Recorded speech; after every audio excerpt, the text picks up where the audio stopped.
We are in the Tal al-Za'atar neighborhood, north of the Jabalia refugee camp. It was under siege imposed by the Israeli occupation forces for more than 20 days. When we came here, we saw the bodies of dozens of people killed by Israeli forces laying in the street. You can also see the scale of the destruction caused by the Israeli bombardment. Palestinian medical teams haven't managed to reach the area because of the siege. The neighborhood is totally destroyed. The scenes are very difficult to take in, as you can see the bodies of many dead people laying everywhere.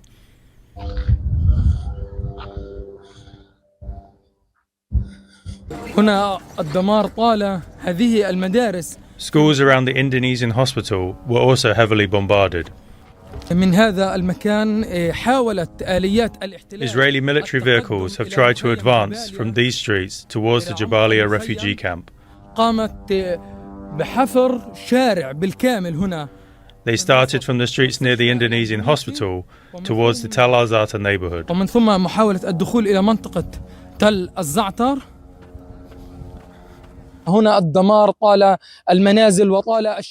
Streets and buildings and infrastructure have all been destroyed. The neighborhood is no longer habitable because of the massive destruction. I'm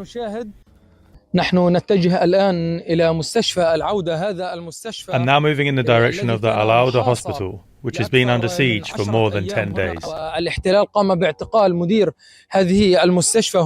The general manager and some of the medical staff have been arrested by the occupation forces.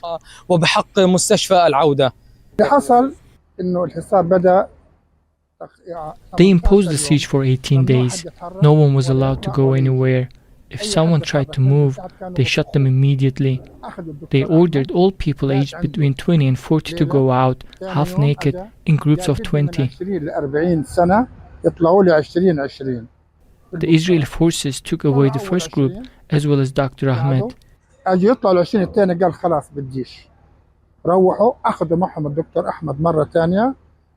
The next day, they came again with Dr. Ahmed, and they took some administrative people. Then they took those above the age of 16 dressed only their underwear. They took about 86 people.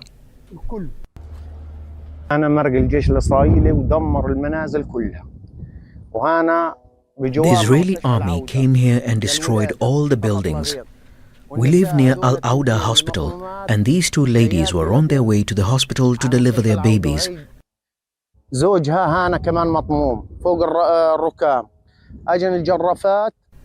The husband of one of them was killed, and his body is under the rubble. The Israeli bulldozers killed them all.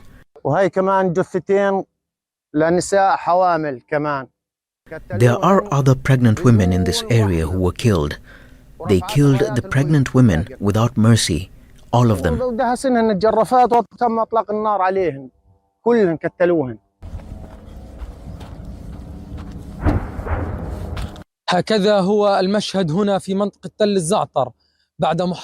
This is the scene in the Tal al-Za'atar neighborhood that has been under siege for more than 20 days. Siege, destruction and dead bodies in the streets, as the medical teams have not yet been allowed to collect them.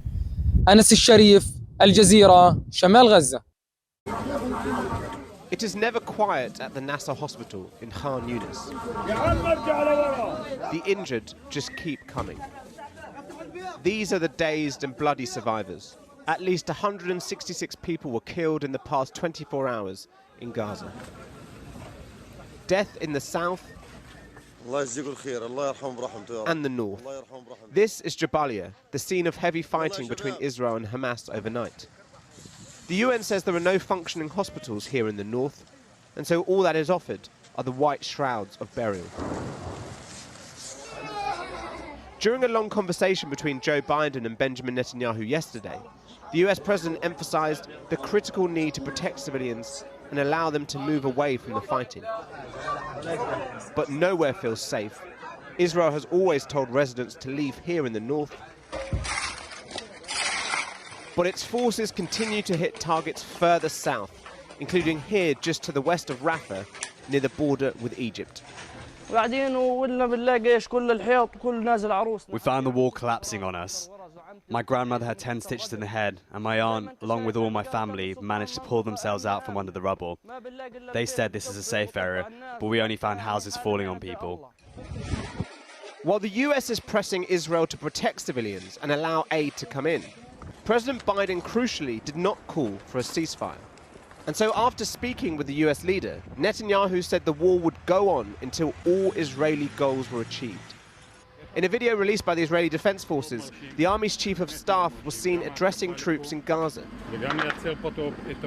This weekend, more than a dozen Israeli soldiers have been killed in fighting. There were signals from the US that Israel might soon shift its operation to a less intense phase. But Netanyahu dismissed such reports, instead announcing they will expand their ground operations across Gaza. The war exacts a very heavy price from us, but we have no choice but to continue fighting. Until today, our forces eliminated many thousands of terrorists. We are continuing until the end, until victory, until we reach all our goals. That rhetoric may worry Washington about a widening conflict. Smoke rises in Lebanon. Israel said they had hit several targets of the Iran-backed militia Hezbollah. In the Red Sea, the US has been intercepting missiles fired by Houthi rebels in Yemen, who are also supported by Iran. And the US military said a chemical tanker in the Indian Ocean, seen here on the right, was hit by a drone launched from Iran itself. Tehran has not commented. But the geopolitics of war means little to the mourners of Gaza. If Christmas is a time for family around the world, here in Khan Yunis, they bury their families. The majority of the more than 20,000 killed in Gaza are women and children.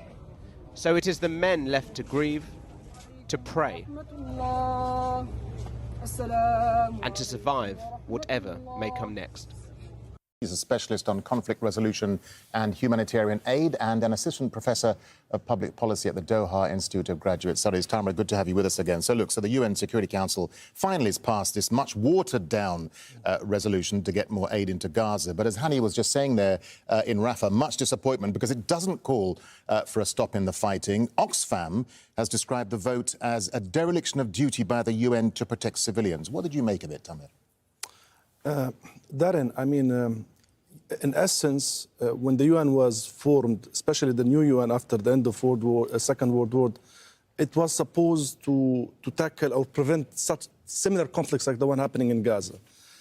But let's not forget, I mean, the UN is still it's a political organization. It's an entity that's controlled by powerful countries, mainly the veto power holders countries. So politics are there in every policy, in every little detail of the UN work. And sadly, I mean, we have seen the US in particular, when it comes to the Arab-Israeli conflict, always siding with Israel, losing its legitimacy, being even isolated, marginalized as a powerful country in the world stage now. And it's again, I mean, if we want to wait for the UN to resolve the Israeli, I mean, I don't think the conflict will be resolved through UN channels anymore. We need bilateral politics. We need something like the rule of the quartet to be revived again and look into the issues in Gaza, Palestine. But the UN is becoming irrelevant, marginalized, very politicized, and its mandate is being questioned now. And that's an interesting point you make about the political power, the political players at the UN. I mean, Russia, for example, just minutes before that vote, Russia introduced an amendment to revert back to the text of the original draft calling for a ceasefire. This was vetoed by the US. Russia argues that, look, the current text gives Israel full freedom to clear out the Gaza Strip. The Russians are right, aren't they? Of course, it's not even about the Russian. It's about, look at all the technocrats in the UN, including Guterres. Guterres is not a politician because he does not have a veto power.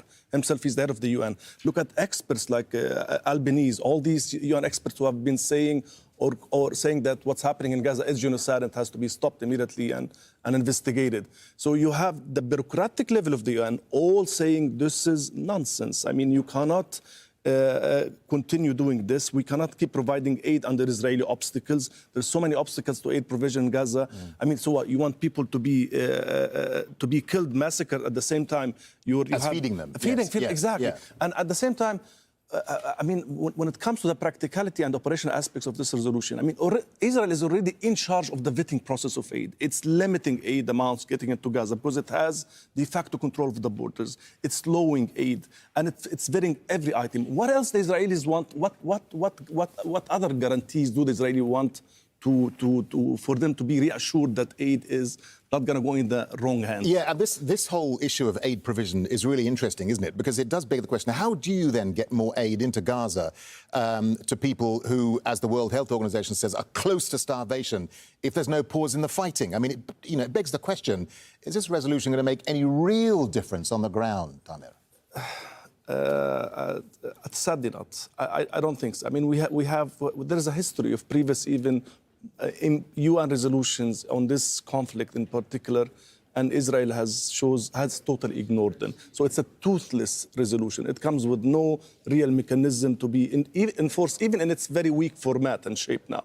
There is no real mechanism to inform Israel to comply even with the resolution as it stands now. So just a final thought to you then, Tamir. I mean, the World Food Programme has warned a couple of days ago that Gaza is close to a devastating famine if the war doesn't stop. We know over 20,000 Palestinian civilians are already dead. Israel says there'll be no cessation of hostilities. How do you see things playing out then in the next few weeks ahead into the new year? It's gonna be very awful. I mean, yes, the situation is already dire. You know, many experts talk about famine, etc. I fear of an explosion again, like an explosion. Like, you know, it's like, yes, so many analysts talk about. I mean, we stopped talking about the transfer scenario. But if the situation reaches to a very dire level where people have nothing to survive on, it's still there. I can see it as a real scenario, and depending on how it's related to the conduct of military operations in Israel. If they keep pushing south, people will have no option but to go south, completely south, cross the border this time. So, into Egypt. Yeah. Tamir Hammoud, really good to get your thoughts and your analysis. Thank you very much indeed for your time, Tom. Thank you for this opportunity to testify before you today.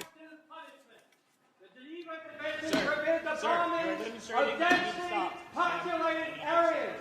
Stop supporting the genocide and ethnic cleansing of the people of Gaza. Cease fire now. Save the children of Gaza. We're standing up for our interests and values, not shrinking back.